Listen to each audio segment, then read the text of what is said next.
Hi, we are Group 9 and we will be discussing Black Sabbath's Snowblind and Third Eye Blind Semi Charmed Life. As everyone knows, drugs has become a big part of our society today. There are different types of drugs.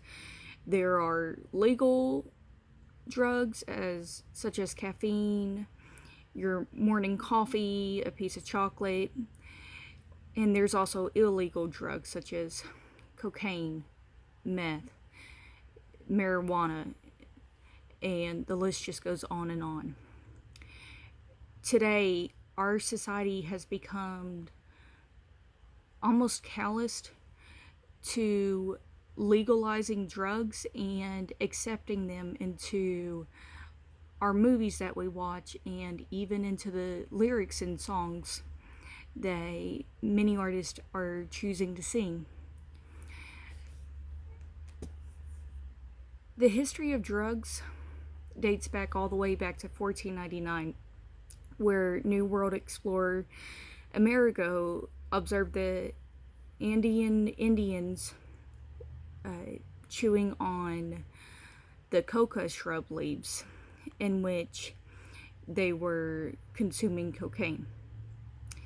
At the turn of the 20th century, however, is when our society, especially here in the United States, started putting a stop to that. It all began with the 1906 Pure Food and Drug Act. The government started observing that people were becoming addicted and abusing drugs, and it was becoming a nuisance in our society. So, by enforcing this act, the government was attempting to cut down on addictions by requiring companies to disclose dangerous ingredients such as alcohol and cocaine and just a bunch of other ingredients. The 1914 Harrison Act, the government attempts to get involved, but it's more of, I guess, for show. They don't actually do anything yet to stop. The 1938 Drug, Food, and Cosmetic Act requires prescriptions, especially for narcotics, because previously anyone could go into a pharmacy, self-diagnose, and state that they needed so-and-so for their back pain. And the pharmacist would just give them the medicine. But the 1938 Drug, Food, and Cosmetic Act stopped that. They said no more. If you're going to get a narcotic, a prescription, it has to be written by a doctor. And so then from there, we go to the Durham-Humphrey Amendment, which was passed in 1951. This required every single drug created to be labeled as prescription or non-prescription. And in order for it to be labeled as prescription, it had to be either habit forming, not safe for self medication because of its toxicity, or a new compound that had not been shown to be completely safe. From there, we have the thalidomide epidemic, in which the United States didn't approve of its use for women that were pregnant.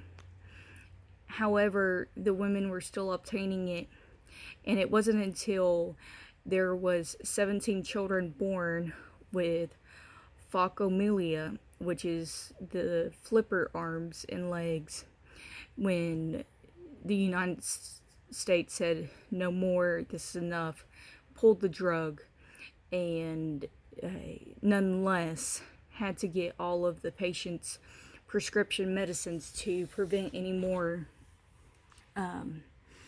of the epidemic spreading, pretty much.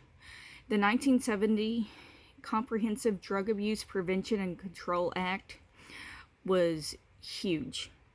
It created schedules being anywhere from Schedule 1 to Schedule 5, 1 being the most addicting, absolutely not used for any medical purposes whatsoever. So such as cocaine would be a Schedule 2, because it can be used as a numbing agent in procedures, especially if you're allergic to their typical numbing agents. However, that's going to be a last resort. But because of the high potential use for drug abuse and addiction, it's still scheduled as a 2 because there is that high potential for abuse and addiction. After that, you see the presidents getting involved. You see President Nixon trying to engage in the war on drugs, and then following him, Ronald Reagan.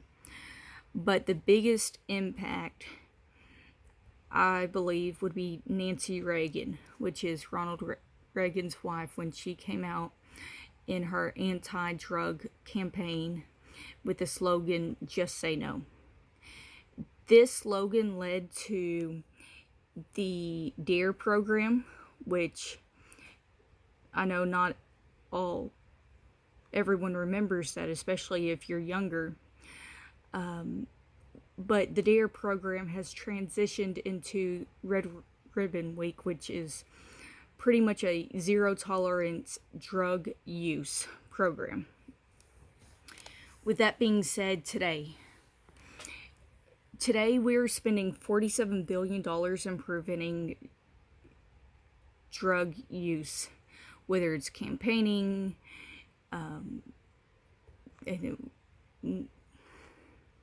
whatever it may be. While if drugs were legalized, just like in tax, just like tobacco and alcohol are, we would be bringing in $58 billion, which at first, sounds like a great idea. Hey, we can bring in some money from drugs.